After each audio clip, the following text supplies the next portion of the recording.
Hello and welcome to Susie and Dallas's After School STEM Club, where the fun happens. Maybe. Look at all these experiments we have to share with you today. We hope you're all set up and you're ready for your STEM Club experiments. Yes, we've got all kinds of things here, all kinds of things I'm not quite sure if they're going to work, how they're going to work. We've also, if you missed any of the content today, any of the videos, they were absolutely fantastic. So in a little while, we're going to show some of those videos again.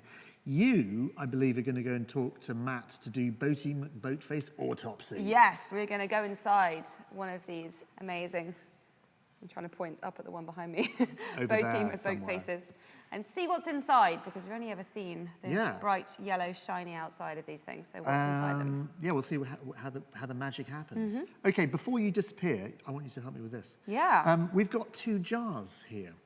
And in those 2 jars, we've got some soil and we've got some thermometers as well. We've been talking a lot about climate change and the effects of carbon dioxide and climate change. So we thought we could do a little demo for you to show how that works, how CO2 increases the temperature. We aren't using CO2 exactly in this example, but what we have is a lamp here that's producing a lot of heat. That's the sun. There's the sun. The heat is warming up both of our jars. And 2 we're going to Earths. cover, it's got wet soil inside here. And we've got a temperature probe. So we're going to cover one with some cling film and see what the effect of trapping the air inside this jar is. Right, well, so if I turn the thermometers on now. 2 thermometers, measuring more or less the same temperature. 29.3. 29.3 degrees. 29.4. Just let them settle. Yeah. And make sure this is in the soil. Yeah, there we go. And we're going to cover just one. So we're going to see the effect by covering just one of these with cling film and leaving the other one. Oh, there's a rip in our cling film. Let's see if we can make this work. So some of you will probably be doing this experiment in your classrooms today, so hopefully you've got this set up nicely. Imagine each one of these jars is a different planet. So imagine this is planet B and this is planet A, and we'll see That's inventive naming. I thought it was quite good. So let's just see if the temperature changes, and we'll give it a bit of time. We're going to give it sort of half an hour or so. In the meantime, I think you are going to go over to Boaty McBoatface and talk to our friend Matt, one of the engineers of Boaty McBoatface, who we met a little bit earlier on, who's going to open up Boaty and let us have a little look inside.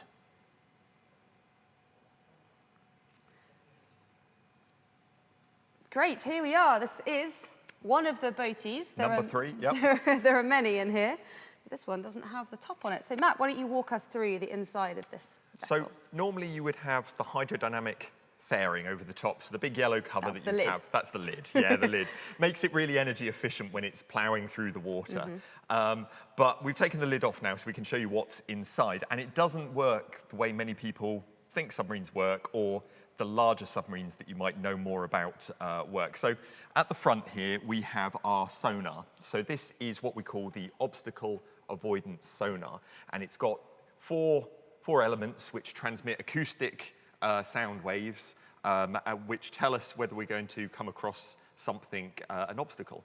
So this acoustic sound wave, this is a bit like if I had a slinky and I pushed one end of the slinky, you would kind of see this compression going through the slinky and back. And then if it... Compressional wave. Yeah, and then if it hits something at the other end, the compression wave will come back and will tell us... Into this, and it says, warning, you're about to hit a rock. Stop now. Yes. Okay. Yeah, or a cliff. Something, yeah. Okay, good. And then coming further back, we actually have what we call the wet, flooded nose area. So this bit fills up with seawater. So the yellow bits that you see around the vehicle are not any sort of pressure housing. They're purely for hydrodynamic purposes. That's this bit. Yes, these yellow bits here. So in this space, we can put sensors, and anything that the scientists would like to study. So in this area, we put pH sensors, nitrate sensors, so like runoff from farms and that sort of thing. So pH, we're measuring the acidity or alkalinity of the water. Yes. Nitrates, we're measuring any pollutants perhaps coming off into the water. Yeah. What else can we have? We measure the salt content of the water. Okay, nice. And we measure the temperature of the water. So some simple stuff and some more complicated stuff. And we fit all of that into this area here. So we have all the new water which the submarine's driving into, so we don't contaminate any of the samples, and we we bring it in from the very front. Great. Slightly further back, we have one of our pressure vessels. So inside of here is atmospheric pressure, so like the pressure that we're in now. And this pressure casing, when we dive, like resists all the water pressure, which is trying to squash our vehicle. So this is very important because inside of here is all our batteries, which power the vehicle and can't be subjected to those massive pressures that this vehicle can go down to.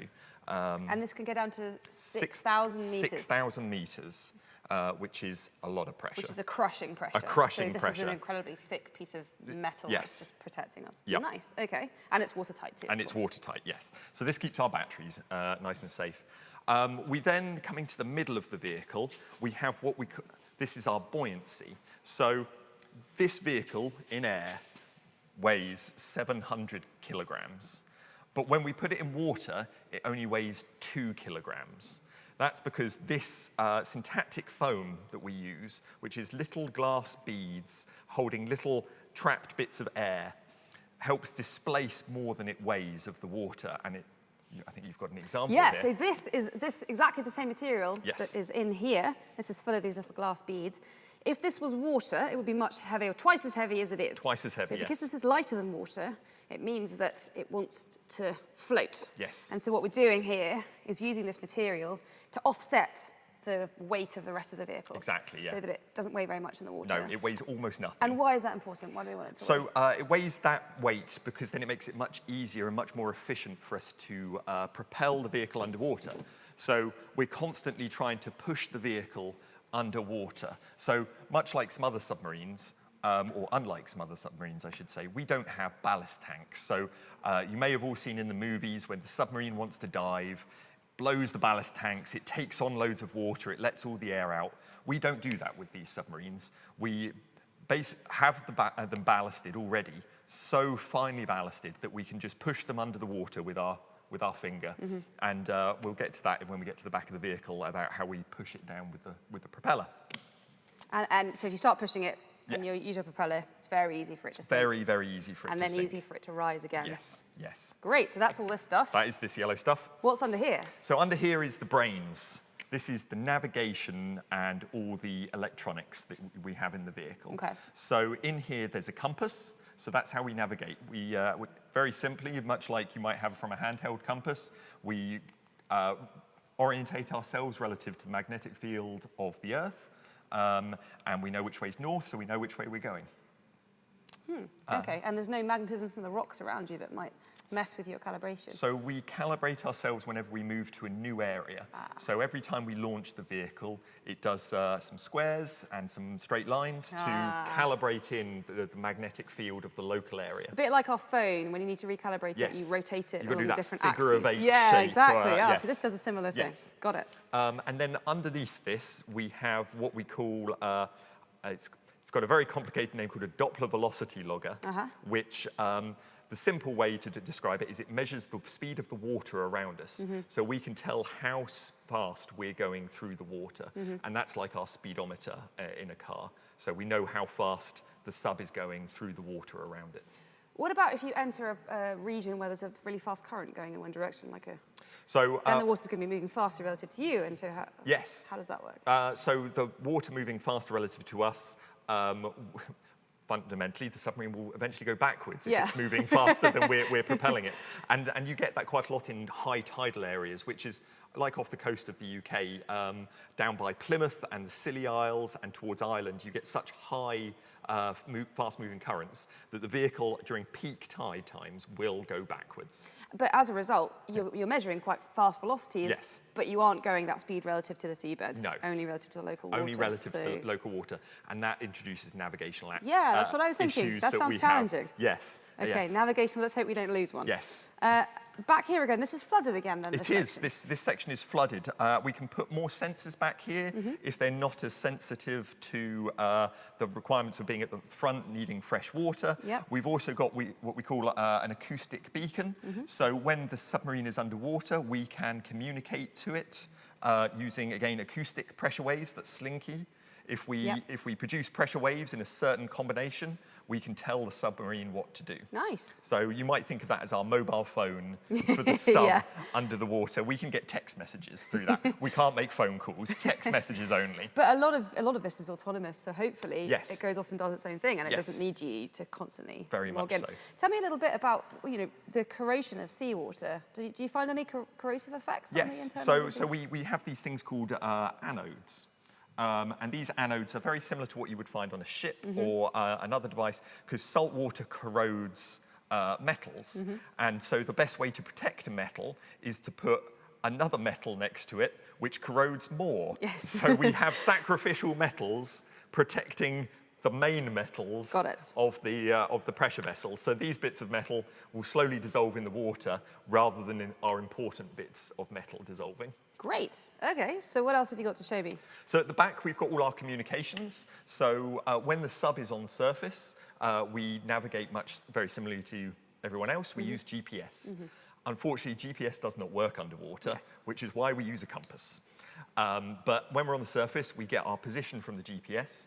And then once we dive, we swap over to our other navigational systems, which is where a lot of the development and the technology comes into these vehicles, because navigation underwater is so hard. We also have Wi-Fi for when we're nearby with a ship, so we can download the data. And we have satellite communications on here as well. Again, text message based. We can send short text messages to the vehicle, Got it. asking it to go places and Okay. that sort of thing, giving it its mission. Right, and then right at the end here. Towards the back, we have the control actuators. So normally we would have 4 actuators or 4 planes on this vehicle, which direct the vehicle in the So these are like direction. fins, is that what they like look like? fins, yeah, Yep. yeah. So that they tilt and they rotate to direct the submarine and where it wants it to go. Okay. And then, of course, you have the propeller at the back, which is spinning at very, very low RPM. We only spin about 40 RPM because we're a very slow and very efficient machine. So 40 spins of this per minute, hardly Yes, anything. almost nothing. Okay, and so 40 spins of that, not Yep. very much. You're powered by batteries. Yep. How fast is this thing going to move? It moves incredibly slowly, actually. So to make it really power efficient so we don't get a huge amount of losses due to drag, we move about 0.5 meter per second. Okay, 0.5 meter. So it's going to take you a long time to get anywhere, basically. Yes, 0.5 meter per second. Okay. So it's about 1 mile per hour, I think. And so much slower than walking Yes. walking speed. And so how far can this thing go then? It's going very slowly, but what's its sort of... So the maximum range of one of these vehicles is 4,000 kilometers. So that's the distance to the That's a south long of Spain. way. Yes. It's if you drove really, really slowly and you got really good fuel efficiency in your car, Yeah. you get so much more out of that tank. If you're prepared to go If you're 1 mile prepared to an go hour. really slowly wherever you go. Oh, that is fantastic. Yeah, so 4,000 kilometers, so south of Spain and back, take you on holiday. On a single charge. Yeah, on a single charge. Nice. So you have 6 of these? 6 vehicles, yes. And are they deployed separately? Are they deployed together? How does that work? So we deploy them for the scientists, whatever the scientists ask us to do. So we can deploy one-offs and we can send it out to, say, Brazil, or we can deploy a group of them to work in collaboration, like a swarm, or the fishing term is a shoal of autonomous vehicles, which can then collect more data points, because the key is getting more time and spatial separation of your data points.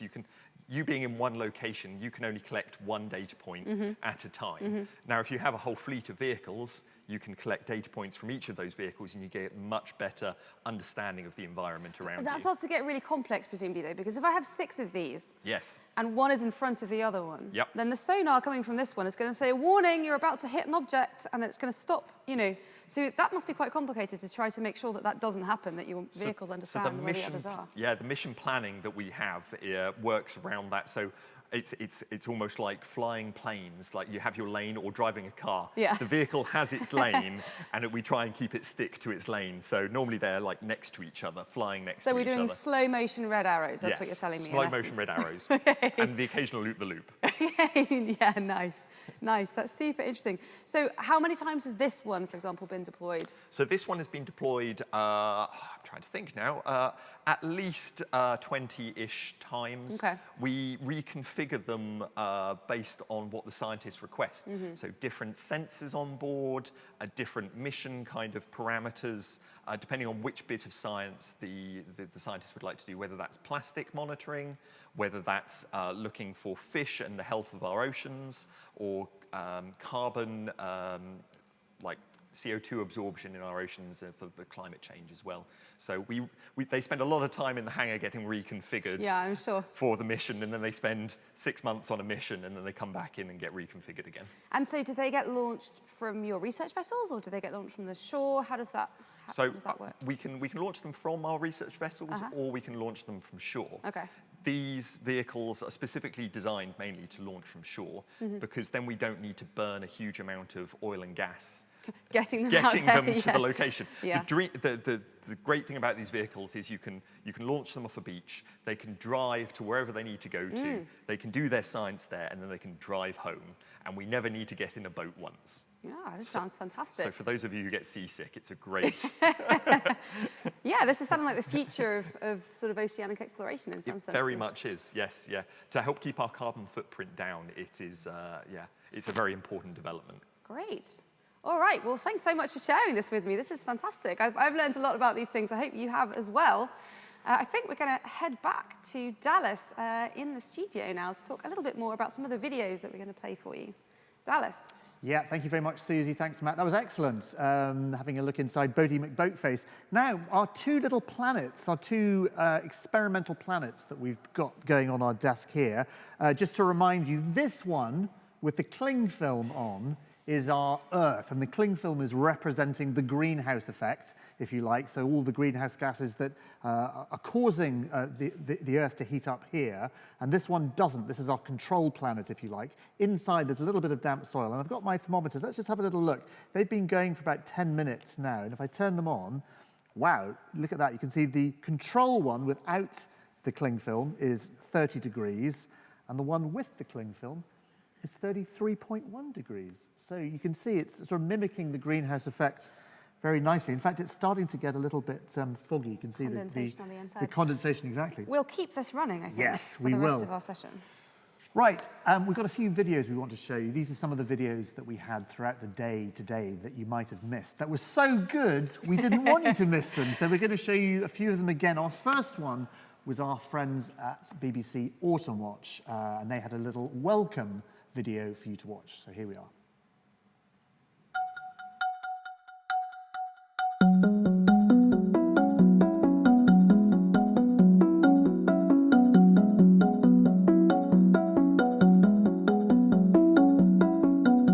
Hello, Chris here from Autumn Watch. We've just finished our run broadcasting live, enjoying all of the rich biodiversity that we have here in the UK, and that is now available on iPlayer for you to watch.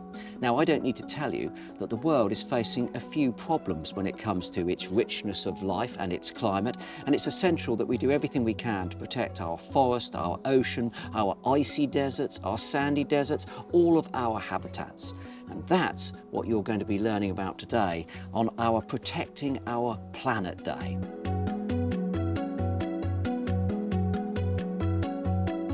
The frozen corners of our planet, from the icy regions of the Arctic and Antarctic to the snowy peaks and glaciers of mountain ranges like the Himalayas, are at the forefront when it comes to climate change. All that bright white snow and ice reflects a lot of the sun's energy away from the planet, so it acts as a sort of natural cooling system. But as our Earth is warming up, lots of that snow and ice is melting and retreating. The sea ice around the Arctic has shrunk by over 2 million square kilometres since the 1980s. And that means that there's less snow and ice and less surface area to reflect the sun's energy away. So it's really important that we protect our icy regions so we keep that natural cooling system. And one of the ways that we can do that is to reduce our emissions. The oceans are one of our biggest global climate allies.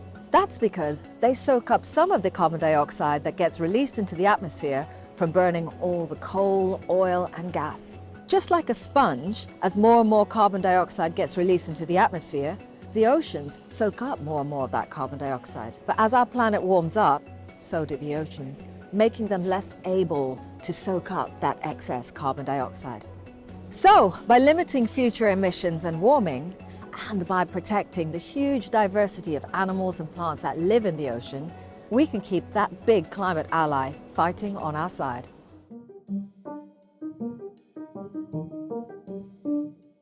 The forests are another huge ally in tackling climate change. Growing trees take carbon dioxide out of the atmosphere and lock it away in their trunks, roots, and in the soils beneath, sometimes for several centuries. Planting new woodlands and managing the existing ones can take so much carbon dioxide out of the atmosphere that it will limit future climate change. Managing existing woodlands properly is also fantastic for our wildlife. The soils beneath our feet are the largest store of carbon on the planet, and any change to the amount of carbon that they can hold will have a big impact on our climate. Here in the UK, some of the richest carbon soils are peatlands. And so if we can protect and restore peatlands, then we can reduce the amount of carbon dioxide in our atmosphere, as well as boost wildlife and improve water quality as well. Climate change is creating a real challenge for these habitats, but nevertheless, we have a raft of experts that you're going to be hearing from today who've come up with some very real solutions, things that will work if we roll them out broadly enough and rapidly enough. And we want to ensure that we leave you with a real sense of hope that we can restore and repair our precious planet.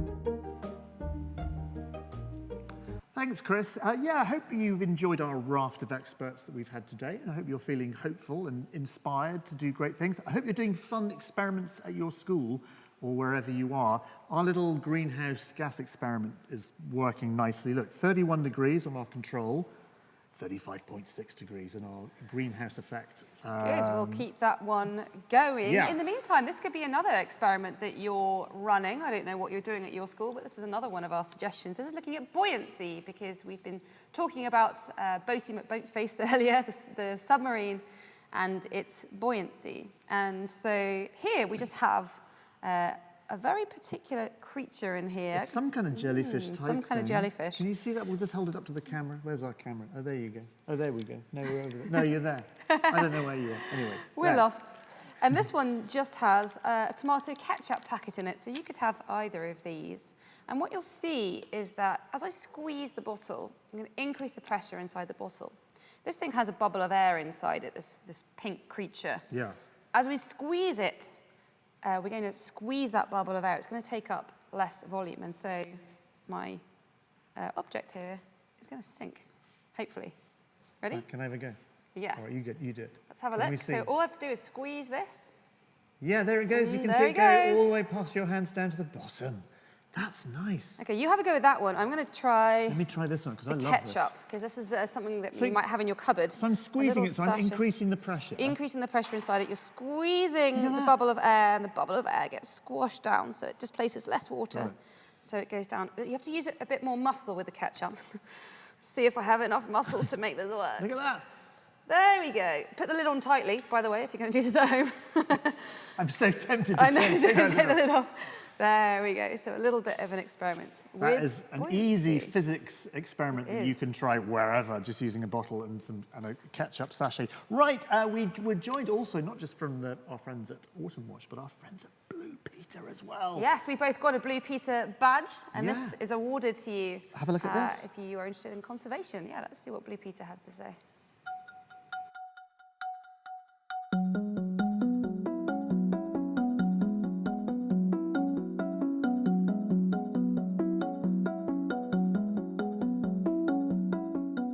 Hello, my name's Richie and I'm here to tell you all about our very special Green Badge. Last year, Blue Peter asked everyone to be climate heroes and apply for a Green Badge by making positive changes to live in a more environmentally friendly way. Thanks to your amazing efforts, we saved 230,000 kilograms of carbon from entering the atmosphere, which could be the equivalent of planting 10,000 trees. Our Green Badges recognise the amazing things kids like you do for nature and the environment to protect our planet. You might already do something to protect our planet, like walking to school or growing bee-friendly flowers, and today you might learn about something new you can do. If you want to get involved, head to the Blue Peter website to tell us all about it and apply for your Blue Peter Green Badge. Right, this might be my favourite STEM experiment. One of the ecosystems we were talking about today was about the realm of ice. So we were in the polar regions, particularly in Antarctica. So this is a kind of a fun experiment that you might like to try. It's about insulation. Yeah, okay. This is not my favourite experiment. It's a bit nasty, this, and it's kind of painful in a way, but luckily I've got a very good guinea pig here who doesn't mind pain.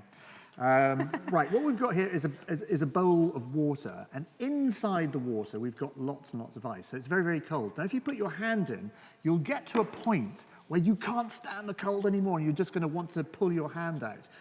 So what Susie's going to do, in one hand, she's going to cover her hand in a sort of jelly. This is like a petroleum jelly, something a bit like Vaseline or something like that. This has actually got silicone in, I think. It's some kind of, not quite sure what it's used for. Anyway, but it's going to hopefully something in a boat. Yes, exactly. She's then going to put both of her hands in, and I'm going to set a stopwatch to see how long she can keep her hands in the water before the pain gets too much. Before it's so painful. Hopefully, if all goes well, the idea is that her insulated hand shouldn't feel quite as much pain. So I'm going to do that. However, whilst we're doing that, why don't you watch the video that we showed earlier of our researchers in Antarctica. So we'll show you that, and then we'll come back and see how Susie gets on with her painful hands. And welcome to Antarctica. You are joining us at Rothera Research Station, located to the west of the West Antarctic Peninsula, as you can see on the map. I am Jo, and I am the wintering atmospheric scientist here at Rothera, and I'm responsible for taking weather observations all year round and looking after our scientific instruments here so that we can make really good climate data sets so we can investigate what's going on in the atmosphere and in our climate. I am the wintering marine biologist. I also maintain long-term time series about our marine environment by regularly collecting species and taking a variety of water measurements. Compared to the white landscape, there is an explosion of colours and life form under the sea, just waiting to be explored. As part of our day-to-day job, we do lots of different things, and something that I'm regularly looking at is clouds. There are some amazing clouds down here in Antarctica. We get some amazing spectacles of lenticulars and nacreous clouds, which are like shimmering rainbows of clouds in the sky. I also go and measure the snow regularly and take regular sea ice observations, which has been really interesting this year as we've had quite a poor sea ice year, but that's meant that we've had lots of seals on our ice, and that's been really cool to see. I also do lots of field science in the summer, so we get out into the Antarctica, flying out on one of our red twin otter planes to support science in the field so that we can collect regular data sets of ice cores or automatic weather stations and magnetometers so that we can measure different things that are going on in our world and our atmosphere and keep a track of climate change and their effects on that. My team uses diving as a tool to access our underwater office. We have our own boats named after famous Antarctic expeditions such as Nimrod and Erebus. We can also deploy other experiments from the boat, such as an underwater vehicle which has a claw fitted to it so we can collect deep samples, and also a device to measure a variety of water parameters that allow us to monitor changes in our environment over the last 30 years. Life on station is pretty varied, and we've been here for over a year now, and Nadia's been here for almost 2 years. And it can be pretty tough being away from your family and friends for so long in such an isolated place, especially when the sun doesn't come above the mountains for a month at a time. But we've got to make the most of it, and we do that by getting outside as much as possible. So we go out for walks in the snow, we go skiing, climbing. We've got lots of cool vehicles on station, including lots of different types of skidoos. We've got a piston bully, we've got a snowcat, and we've got some massive diggers as well. So there's a great variety of activity going on station, and we've got to do massive amount of snow clearing before we start our summer field science. So it's really important for us to get out there and experience the snow. Another really great thing is that after work we can just walk around our garden, and we have an abundance of seals, as Jo has already said. Some of them haul out on the land and some of them haul out on the ice. This year we have been exceptionally lucky, and we have seen the pupping of 8 Weddell seals. So Weddell seals keep their pups on the ice for up to 2 months before they are ready to enter the water. We have also seen elephant pup seals this year, which is pretty rare because normally they breed more north. But with this lack of sea ice, species have started to use these habitats further south as they have become more accessible.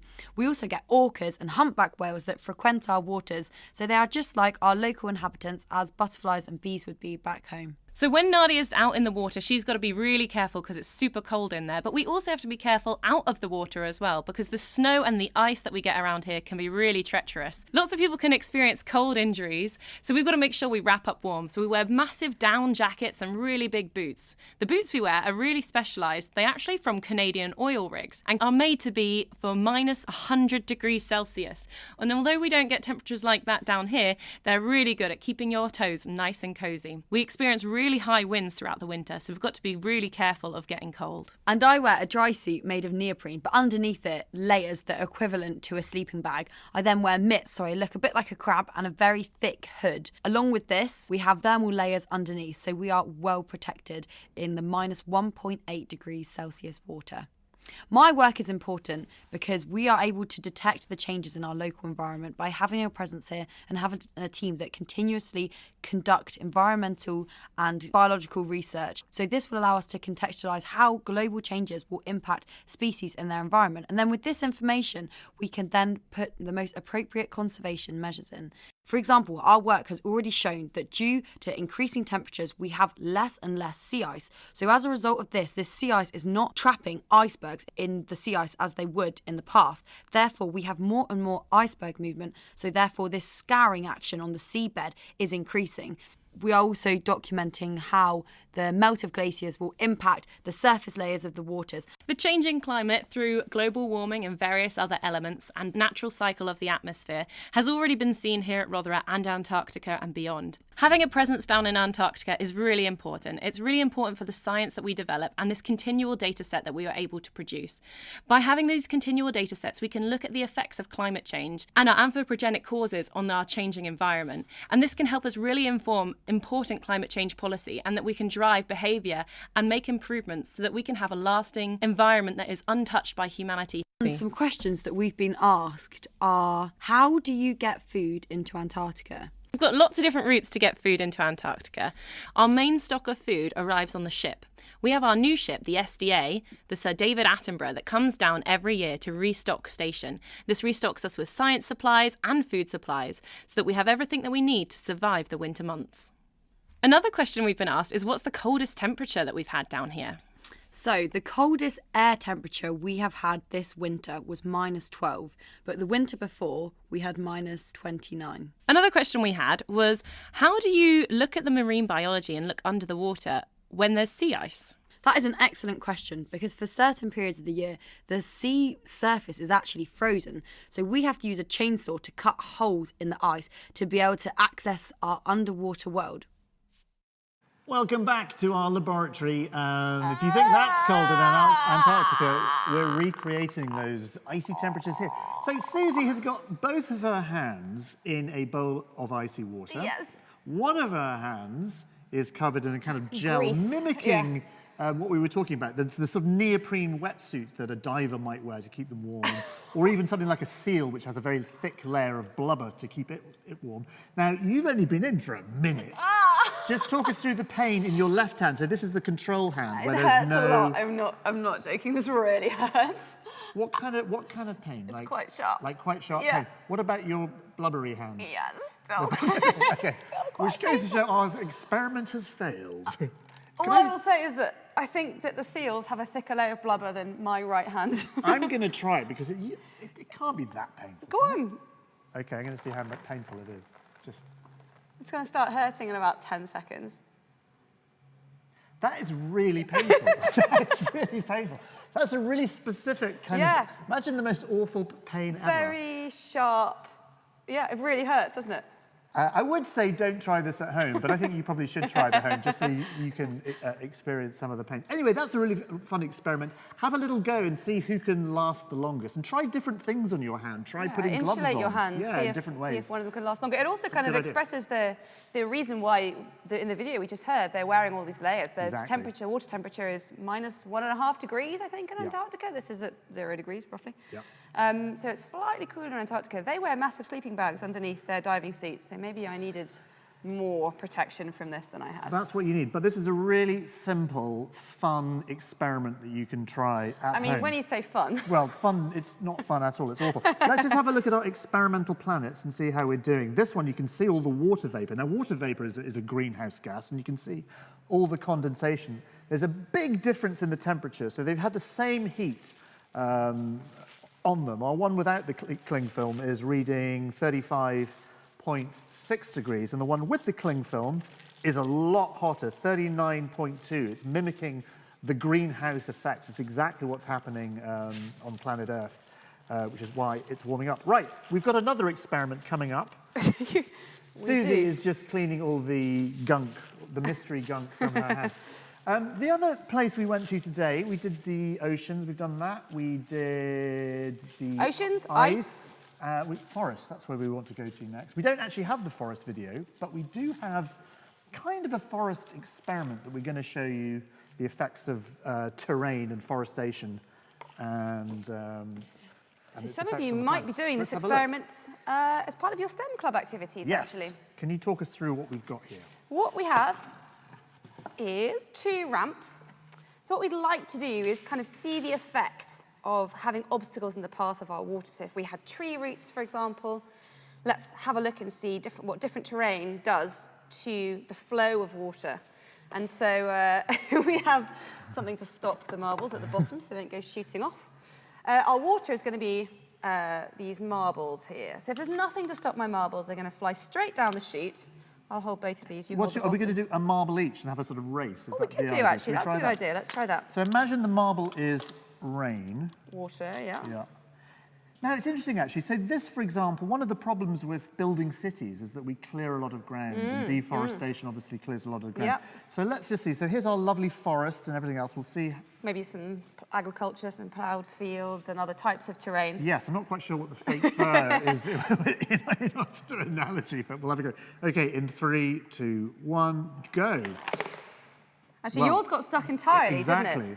Let's go for another one here. So yours just went straight down. Mine went straight down pretty quickly, actually. There we go. I'm going to drop 2 marbles. Oh, give me another one. I'll have 3 marbles and see how they go.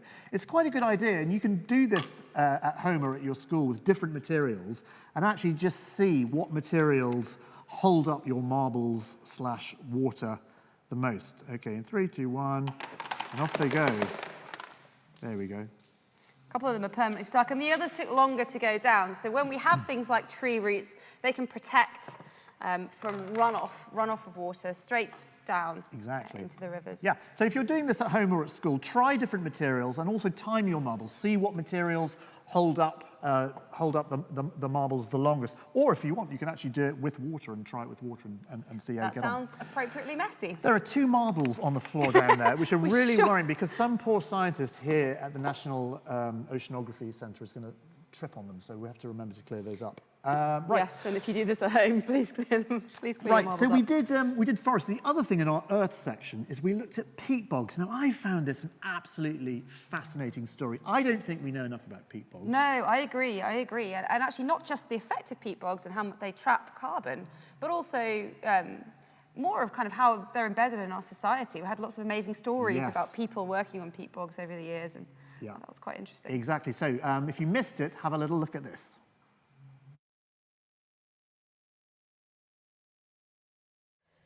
Hello, I'm Amy and I'm a student at the University of Cumbria in Ambleside studying geography, and today I'm at this wonderful site called Fleet Moss in this wonderful weather to look at a peatland because I love peatlands, and I'm excited to meet Beth Thomas from the Yorkshire Peat Partnership. Hi Amy. Hello. Take care on the hill. Let's try not to fall on camera. Before you even got on the bog. What glorious weather we have. Yeah, welcome to the usual Yorkshire weather on a peatland. I know. About right, I think, for an October day. What is it about peatlands that you like? What's brought you out here on such wonderful weather? Well, I find them really fascinating because from what I've learnt through uni and studying in school, is that they're like such a big carbon store. And they're not really like researched. So like when I've gone to friends and be like, oh yeah, peatlands, and they're like, what's a peatland? Yeah, they are an understood habitat. They really are. And there's not much knowledge out there about what they do for us and the carbon they can store, the water that they can store, and all the different plants and animals that live in these landscapes. I'm glad to hear that you enjoy them and you want to come and see this one. Yeah, I'm excited. Yeah. So what I've learned is there's different kinds of peat bogs. And is this a blanket bog? It is. This is a blanket bog. So all of Yorkshire's uplands are blanket bogs, and these are peatlands that are formed on the top of hills. So they've blanketed the hills, which is why they're called that.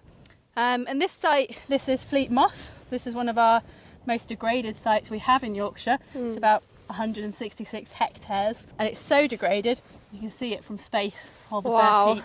Yep. That's pretty scary. Yep, it is. So I think this gully will certainly show you the impact on this landscape. Wow. Yeah, so you can see how big it is. Yeah, it's huge. So this would have once been, 3-4 metres of peat that would have been above our heads here. So, and I think all of this has been lost in about the last 100 years. Really? Wow. Yep. It's crazy to think it's just been lost. Yeah. Like we're stood where peat's meant to be. Yeah, it should be above our heads by a metre or two, and it's just gone. So are peatlands in a good condition a carbon sink? Yeah, very much so. They store huge amounts of carbon. In fact, the peatlands just here in the UK store more carbon than is in all the forests in the UK, Germany and France combined. Really? So they're a really important store of carbon. That's pretty cool. These landscapes. So we've said peat about 50,000 times so far. Yeah. What is it? Good question. Okay, let's go have a look closer at some over here. So if you can imagine, this landscape actually wasn't here about 6,000 years ago, and then the climate changed and it got a lot wetter. And when it got wetter, it became a lot more waterlogged, like you see, and these waterlogged conditions are quite acidic. And so the peat is actually made out of plant matter. So it's not quite finished decomposing just because it was so waterlogged, decomposition can't occur. And so it's just made out of plants. So you see here, there's bits of plants in the peat, and because they haven't decomposed, they're obviously full of carbon, because that's of course what plants are made of. And so the peat is pretty much just carbon and water. So that's all it is, and why it's so important we keep it all in the ground. That is very cool. So you mentioned bare peat earlier. Why is it so bad? Right, well, so when you expose all the peat to the atmosphere, because it's just made of carbon, it interacts with the oxygen in our air, and it basically decomposes and becomes carbon dioxide, which of course we all know is a greenhouse gas and adds to the global climate change, global warming. But when we cover the peat up, so when it's not bare peat, when it gets covered by the plants, then that process stops and the carbon stops being lost from this landscape. So it's really important that we cover the bare peat up. So, do you see this gully here? Yeah. We've got 26 kilometres of these type of drainage channels on this site. Wow, that's a lot. It is, isn't it? And do you see how much water's coming in it? Yeah. And all this used to just go straight down the catchment to the rivers below. And you can imagine how much sediment and silt it took with it. Yeah. And this obviously pollutes the rivers, damages them for the wildlife that live in them, but also it makes our drinking water need more cleaning and affects how much flooding happens further down the stream. So how have peatlands turned from a carbon sink to a carbon source? Well, there's lots of different reasons, but here in Yorkshire it's all to do with how we've managed the land. So look what we see here. Here's a ditch, and we call these grips, and these were dug after the Second World War when the government wanted the landowners, the farmers, to make these landscapes as productive as possible. So they needed to drain them and move the water off the land, which as you can see, it works really well, moving the water straight off these landscapes and further down, and the movement of the water erodes the landscapes as it goes and causes these areas of bare peat and the damage that you get here. So it's not just about the water, the carbon storage, is it? No, it isn't. It's also about the habitat, which, if you get on your hands and knees, is just such an incredible place. Oh, wow. So look here, we've got a bright red sphagnum, and then we've got the cotton grasses, which are the ones in the summer with the little cotton flowers. And then we've got things like this, the bog asphodel. These are the ones that have the bright yellow flowers in the summer. And of course here we've got the heather as well, which is part of this blanket bog landscape. Oh, cool. So you see the sphagnum here. This is the keystone species in this habitat. This is the stuff that not only forms the peat, it likes the water, Oh, wow. but it makes the environment acidic. So it's in control of what other plants live up here. As our main peat-forming species, it's important we have this plant on our blanket bogs. Ooh. Yeah, it's good, isn't it? Yeah. It's important to remember that 70% of the UK's drinking water comes from our upland peatlands. So without peatlands, we'd have no drinking water. Yeah, it would certainly impact our water supply. And of course, this is wonderful habitat for invertebrates. So in the summer, it's covered in dragonflies and they're catching all the flies and the other insects that are around. Yeah. And of course, they're food for the birds and the other animals that use this landscape. So I've had a great day with Beth and learnt so much about why peatlands are important for us. So for carbon storage, for water. I think what I've taken most is the water storage, how important it is that for flooding, for the wildlife, the habitats. I didn't realise that without peatlands we would have no drinking water, so they're pretty important, and I encourage you all to get involved, whether it's planting, whether it's surveying, whether it's just teaching people about peatlands and what they do. Gosh, that was fantastic, wasn't it? And if you want to find out more about peat and the peat environment, you can go to the Yorkshire Peat Partnership website. Check it out, and there are lots more facts and figures there for you if you want to find out more. I love that video. I thought it was really, really interesting. I didn't know anything about peat, or I knew very little about peat, and now I feel I'm all peated up. Educated. There's a joke about peat. I can't remember what it is. Thanks for that. What do you call a man with his head stuck in the ground? Peat. Something like, it was something, I think I got it wrong. I've been thinking about this stuff and your insulated hands. Yeah. I want somebody watching this, maybe at your STEM club, to try different insulating material. I wonder if something like lard, like proper animal fat, might be better. Anyway, someone can try that out. Yes, have a go. It is painful, though. It is painful. Actually, if you're interested, the greatest book ever written about Antarctica is a book called The Worst Journey in the World. And it's got the most extraordinary description of the early Antarctic explorers at the turn of the century and their experience with cold. They went on a mission to try and get these penguins' eggs, and the description of cold is absolutely beautiful. It's an amazing, amazing book. So you should read that. There you go. There's a little literary tip for you. What have we got next? I think we're going to talk to our friends at ESA. Yes, ESA. We're going to play a little video from ESA, an animation talking a little bit about climate change. ESA is the European Space Agency, for those who don't know. Here we go.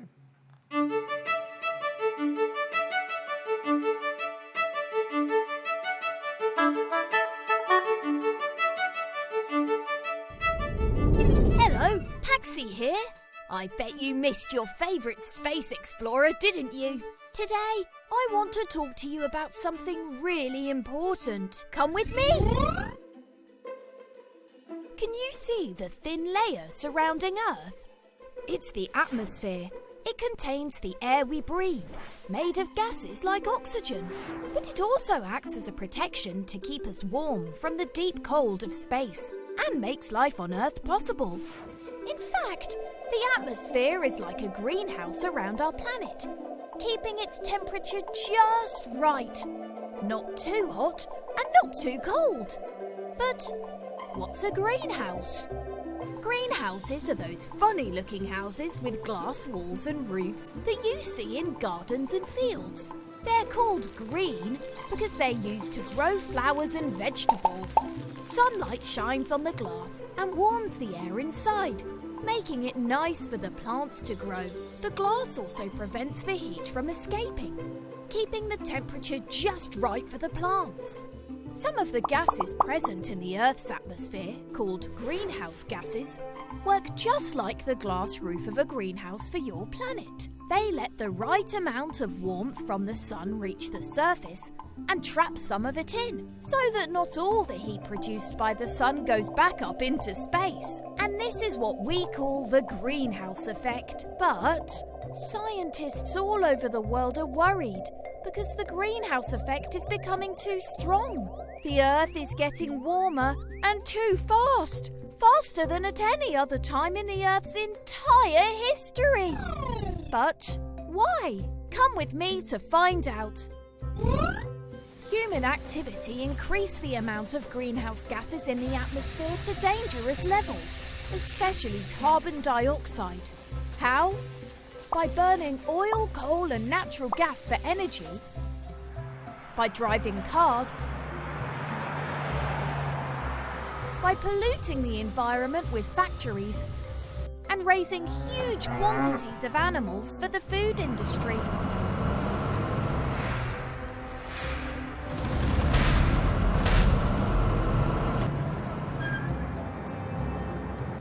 Humans also cut down trees to build houses, or use the land to raise cattle or plant crops. This is also making carbon dioxide rise, because trees are good at absorbing this gas and taking it out of the atmosphere. So the less trees we have, the less carbon dioxide is absorbed and the more of it we have in the atmosphere. All this carbon dioxide is making the greenhouse effect too powerful and increasing temperatures on Earth by trapping too much heat in. So, how can we fix this problem? Well, the good thing is that lots of countries are working together to change this and reduce the amount of carbon dioxide they produce. Another good thing is that you can help as well. Walk, jog, use your bike or skateboard to go places instead of getting a ride in a car. Don't waste clean water because it takes a lot of energy to produce it. Turn off your tablet, computer or the TV when you're not using it. Turn off the lights when you leave the room. Unplug. And last but not least, recycle everything you can. You can make a difference. So, today we learned that the greenhouse effect makes life on Earth possible.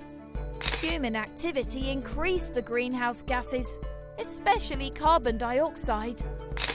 This made the greenhouse effect too powerful, raising temperatures on Earth. Humans need to reduce the amount of carbon dioxide they produce. And there is lots you can do to help fix this problem. See you next time for our next adventure.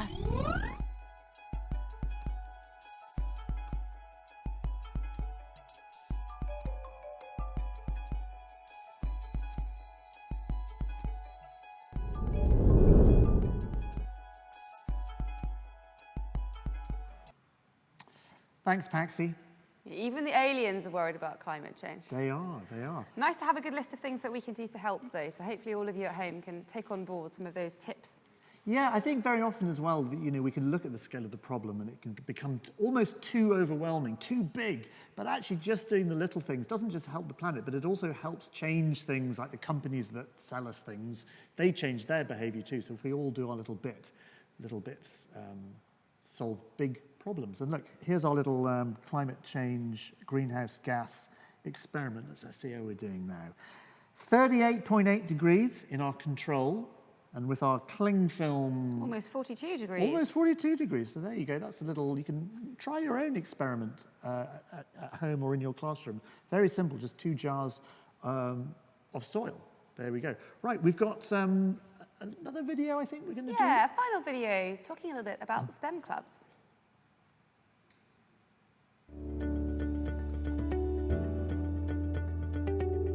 STEM clubs are where young people take part in extracurricular activities at school or in the community.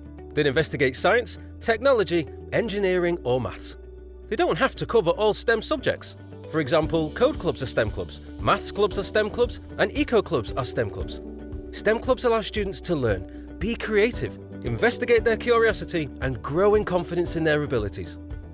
I come to STEM club because it's different than normal and it's fun to like do the fun parts of science all in one go. I'd recommend coming to STEM Club to other students because it's really fun, because you get to do like these cool practicals. I come to STEM clubs because I heard that we were doing experiments and interesting things and watching videos and stuff, and it turned out to be a lot more fun than I expected. By participating in a STEM club, young people's academic attainment and enthusiasm can increase as they begin to understand and apply STEM principles and relate them to real-world context, acquiring new social and practical skills and helping to enhance future employability skills such as teamwork, leadership, creativity and problem solving. They can learn about potential study and career paths and start to see whether a STEM-related career is for them. STEM has helped me to develop by giving me more confidence in my work and more confidence that I won't fail or do something wrong or break something. I came to STEM Club because I like experimenting what I can do, and say if I'm older, I have no idea what I want to be. And if I do want to become a scientist, I know a lot of stuff. So I guess it's because I want to challenge myself. STEM clubs have benefits for teachers and the schools too. Running a STEM club can improve a teacher's subject knowledge and provide them with real-world examples of STEM in action. This can increase their teaching confidence and strengthen their commitment to teaching. STEM clubs also provide a pressure-free environment where students and teachers can build positive relationships. Once a student attends STEM Club, they're seeing the science department much more often. We're building that relationship, and when they come into class, back into normal lessons, they're bit more engaged. They're wanting to learn that bit more, so that then when they come to STEM Club, they know much more and it adds to their learning. For schools, STEM clubs can support the curriculum, improve interdepartmental working, and increase links with the wider community, such as local employers. This can raise the profile of STEM within the school and the community by showcasing how STEM can help solve local problems and challenges. The club has brought many benefits for the school and many benefits for the children who have taken part in it. It's given the opportunity for many students to be involved in activities that they wouldn't have been able to do within the national curriculum. So they've taken the knowledge, they've taken their understanding, they've applied it into situations that they wouldn't have had the opportunity to do. STEM clubs can also help improve schools' leaver statistics by supporting academic achievement and increasing the number of students who go on to further study. I help out and volunteer with STEM because it's a passion of mine that I really like, and it's really nice to see other people with that passion. I'm hoping to do medical pharmacology at university and go and do that as a job, so that would be the dream for me. At STEM Learning, we can support you in starting and progressing your STEM club at whatever stage it's at. We can help you to measure the impact, gain recognition through the STEM Club Quality Mark, and create a valuable interaction that supports the school's STEM agenda and improvement plan. We provide free downloadable themed activity resources and handbooks that guide you from setting up a new club through to enriching and expanding an existing one. We offer CPD courses to help you acquire the skills you need to create a successful and thriving club. Join our webinars on subjects such as engaging colleagues, how to run student-led clubs, and connecting with other schools. We have club certificates, activity videos, information on careers, essential skills, and much more. STEM clubs can really benefit from engaging with STEM ambassadors who bring additional value by delivering an activity, judging a competition, or talking to your students about STEM careers. They provide the link to real-world application of STEM subjects. We have invited STEM ambassadors to our clubs in the past. They've helped us to announce winners of competitions. They've helped us to choose competition winners. They've done little speeches for us to talk about their STEM careers. So we try to use STEM ambassadors in our clubs as much as we possibly can. Connect with our STEM Clubs community group, where you can seek advice or support and share experiences with other club leaders. If you want to make a real difference to young people and their understanding and enjoyment of STEM subjects, then create a thriving and successful STEM club and enhance the experience for everyone involved.